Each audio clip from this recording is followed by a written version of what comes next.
अतिथि आ रहा है।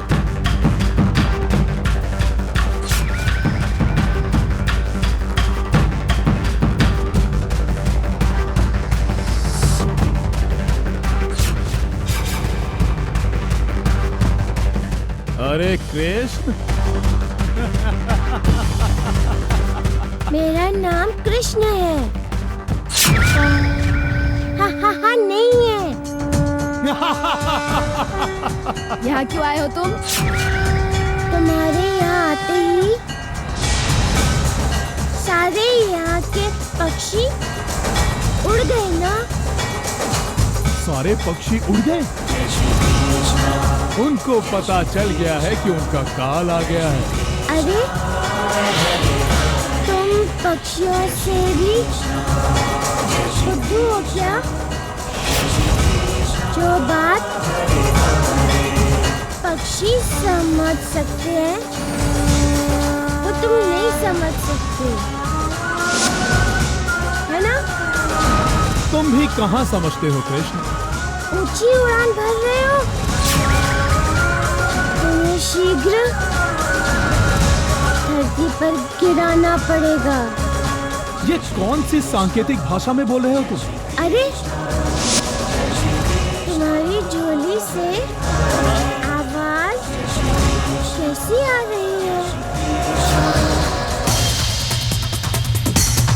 पक्षी पकड़े हैं मैंने। जंगल के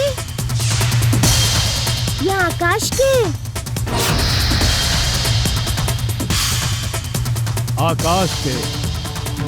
अरे भगवान ने इन्हें उड़ने के लिए बनाया है। उड़ना इनकी प्रवृत्ति है। फिर तुमने इन्हें क्यों पकड़ा? तुम्हारे हृदय में दया नहीं है? यदि मेरे मन में पक्षियों के प्रति दया भाव का निर्माण हो गया तो मैं जीने के अयोग्य हो जाऊंगा। इस संसार में अगर जीवित रहना है तो मारने का भाव प्रबल रखना पड़ता है कृष्ण। लगता है तुम्हारी बुद्धि भ्रष्ट हो गई है। अरे बुद्धू, दूसरों को जीवन देने में आनंद मिलता है, परंतु मुझे मृत्यु देने में आनंद मिलता है।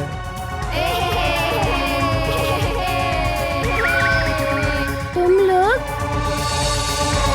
इतना शोर क्यों मचा रहे हो? देखो वहाँ एक सुंदर पक्षी है। हम उसे पकड़ने जाते हैं तो वो भाग जाता है। हमारे अतिथि है ना, वो पकड़ेंगे उसे। हाँ हाँ, क्यों नहीं? कहाँ है वो पक्षी?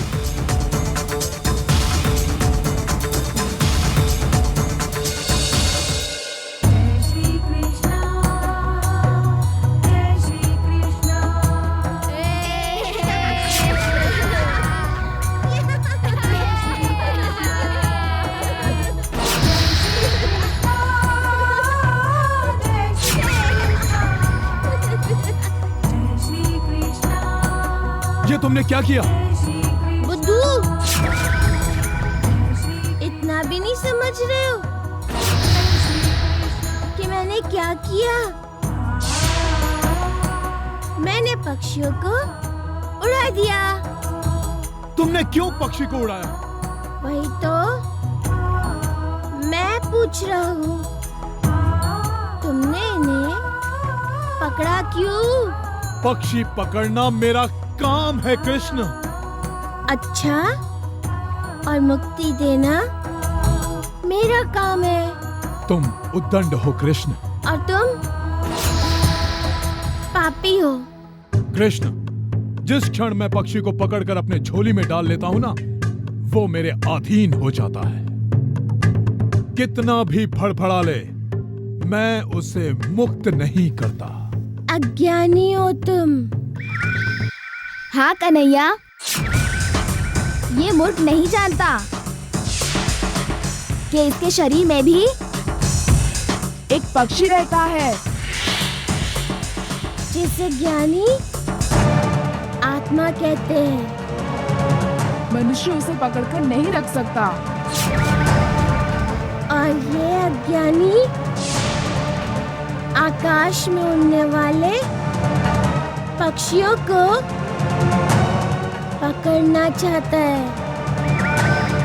कान्हा, उसको पूछो उसका मनचाहा पक्षी कौन है।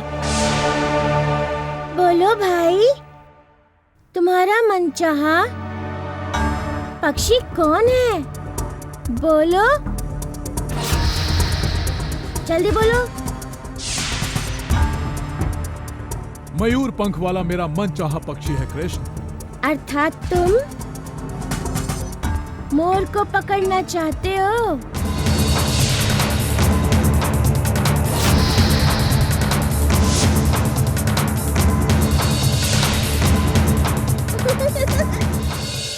चाणूर, ये धैर्य हमारी परीक्षा ले रहा है, और जब धैर्य डोल जाता है तो धैर्य के साथ साथ ऐश्वर्य और शौर्य भी डोल जाते हैं।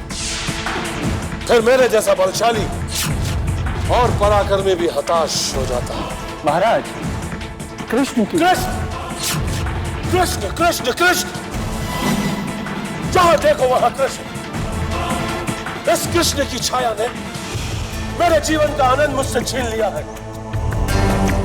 जब कभी सूर्यास्त होते देखता हूं तो ऐसा लगता है कि अपने जीवन का एक दिन और व्यर्थ कर दिया मैंने,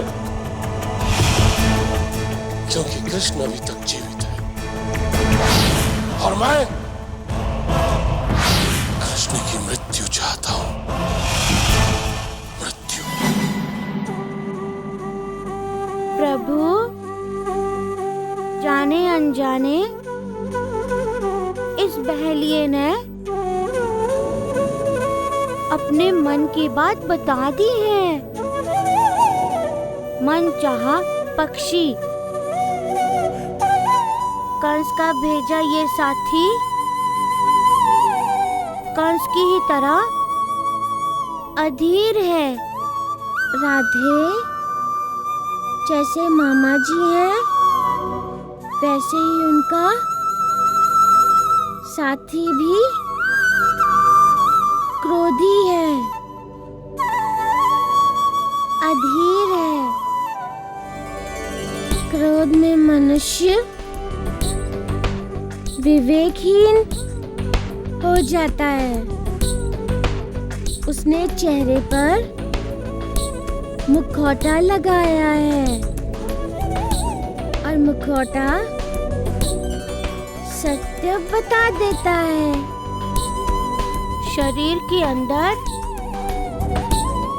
एक पक्षी निवास करता है। ये बात कहकर आपने अतिथि को मृत्यु का संकेत दे दिया है प्रभु, परंतु वो समझ नहीं पाया। समझ गया होता तो मथुरा वापस भाग गया होता। उसके भाग्य में केवल विनाश और विनाश ही है। कान्हा, कन्हैया, आया मैया। कन्हैया शीघ्र आओ, तुम्हारे पिताजी भोजन पर तुम्हारी प्रतीक्षा कर रहे हैं।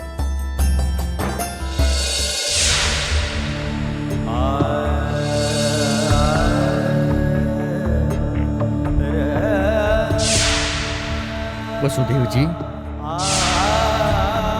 आज आप इतने चुप क्यों हैं? कुछ तो बोलिए।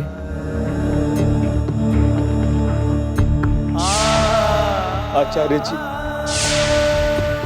जब इस कारागृह में अंधेरा फैलने लगता है तो मेरे मन में निराशा छाने लगती है। कारागृह में अंधेरा क्यों होता है मालूम है? वो इसलिए होता है ताकि कारागृह में रात की सत्ता हमेशा कायम रहे और बंदी सोता रहे और सब कुछ भूल जाए। किंतु मैं कैसे भूल जाऊं?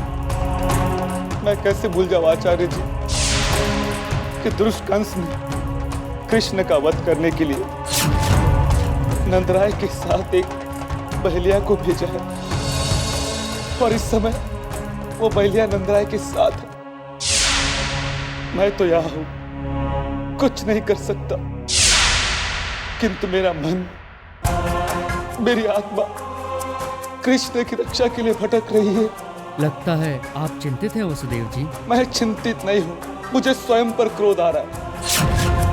ना मैं कृष्ण की रक्षा कर सकता हूं, ना ही मैं नंदराय को सतर्क कर सकता हूं। होनी का साम्राज्य इस कारागृह के साम्राज्य से बड़ा है। आप आंख उठाकर देखिए, आप नंदराय को सतर्क कर सकते हैं। आज कारागृह के प्रहरी महारानी केशनी के अनुचर हैं। मैं समझ गया आचार्य जी, महारानी के इस अनुचर द्वारा मैं नंदराय को पत्र भेज सकता हूं। महाराज, कंस के लिए मनचाहा पक्षी दिखाई दिया या नहीं? दिखाई दिया नंदराय जी।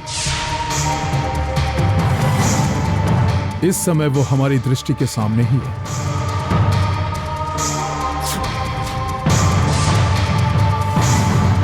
तुम्हारी दृष्टि के सामने तो मैं हूँ। कन्हैया, भोजन करो। और हमें पता है कि हर किसी की दृष्टि के सामने तुम ही होते हो।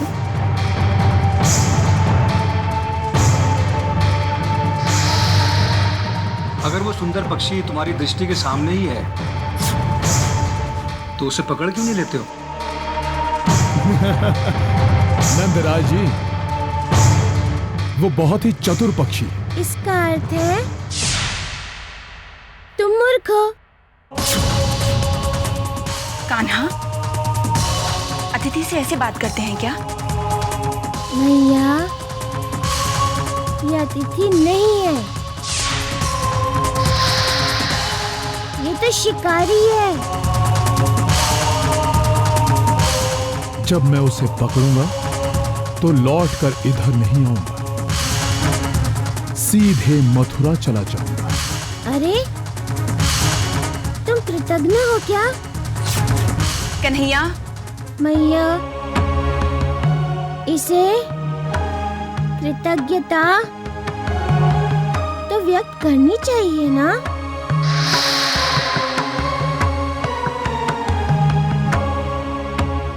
मैया, मेरे विचार से ये जानता नहीं है कि सुंदर दिखाई देने वाला पक्षी भयंकर भी हो सकता है।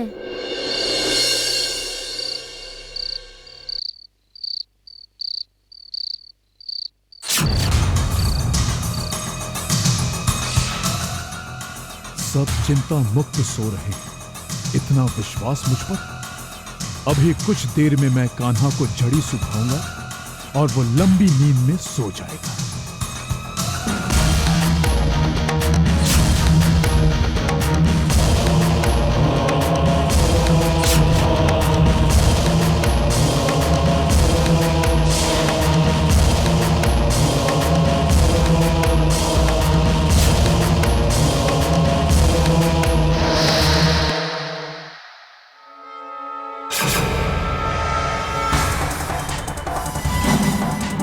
उसे झोले में डालकर बाहर निकल जाऊंगा। यहां आने के बाद अच्छा किया जो एक सावधानी बरती। गांव के कुत्तों से मित्रता कर ली थी, अब वो मुझे रात में जाते देखकर भौंकेंगे नहीं।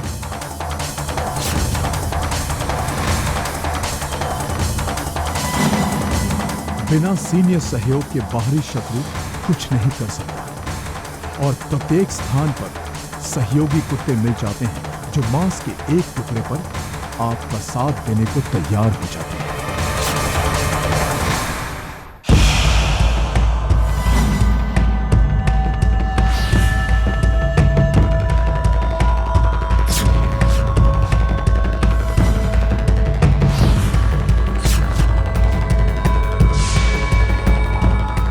ऐसे शांत सो रहे हैं मानो मंदिर में दो मूर्तियां पड़ी हैं।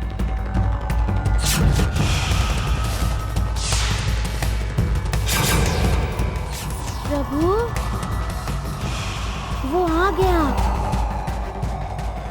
आने दो राधे, थोड़ा मनोरंजन कर लेता हूँ मैं। लगता है गहरी नींद में। जड़ी सुंघाने की कोई आवश्यकता ही नहीं। नहीं नहीं, जड़ी सुंघा देता हूं। बच्चे की नींद है, पता नहीं कब जागकर रोना शुरू कर दे।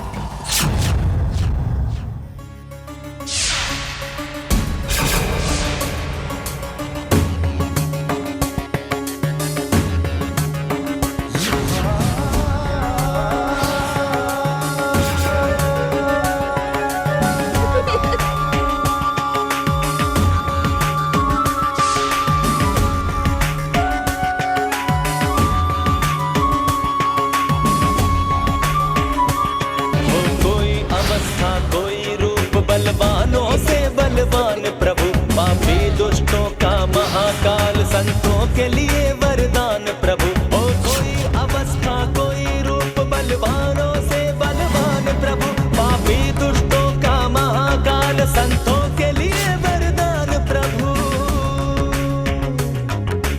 ज्ञानी ध्यानी जान न पाए, ज्ञानी ध्यानी जान न पाए, महिमा अपरंपार। सुदर्शन चक्र लिए प्रभुदान।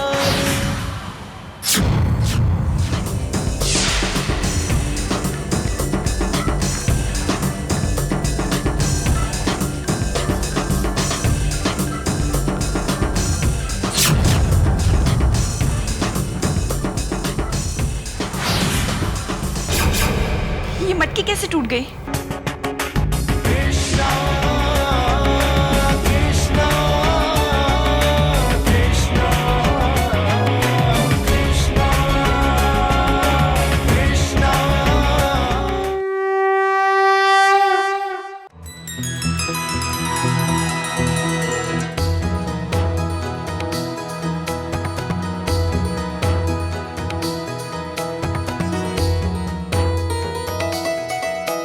कान्हा, तुमने भगवान को प्रणाम किया?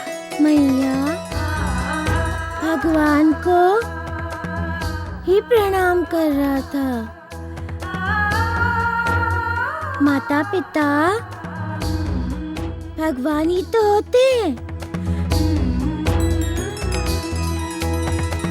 कन्हैया, तुमने ये सब कहाँ से सीखा? आपसे और पिताजी से। आप दोनों ही तो मेरे गुरु हो।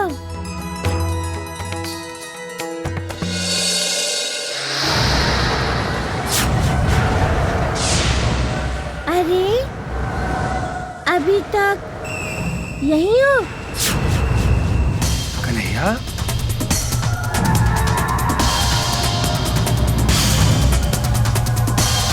हाँ पिताजी, ये तो पक्षी पकड़ने आया है ना। जाओ, पक्षी पकड़ने जाओ। कन्हैया, ऐसे नहीं बोलते। ये हमारे अतिथि हैं। अतिथि नहीं है पिताजी। आपको इसे देखकर ऐसा नहीं लगता ये राक्षस है? कान्हा, इसे बताइए मैया, घर में बैठकर पक्षी नहीं पकड़े जाते। मैं तो देख रहा था, कहीं पक्षी घर में तो नहीं आए। अरे, पक्षी कहीं घर में रहते हैं क्या? पक्षी के घर के बाहर जाते ही मैं उसे पकड़ने वाला हूँ।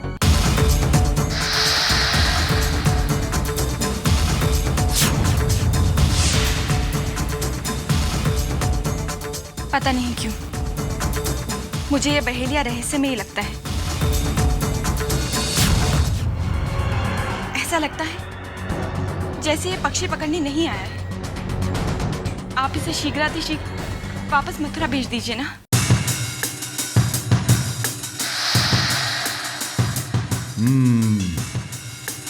अवश्य मैं शीघ्र अतिशीघ्र मथुरा लौटूंगा, परंतु इस कृष्ण के साथ। जय श्री कृष्ण, जय श्री कृष्ण, जय श्री कृष्ण।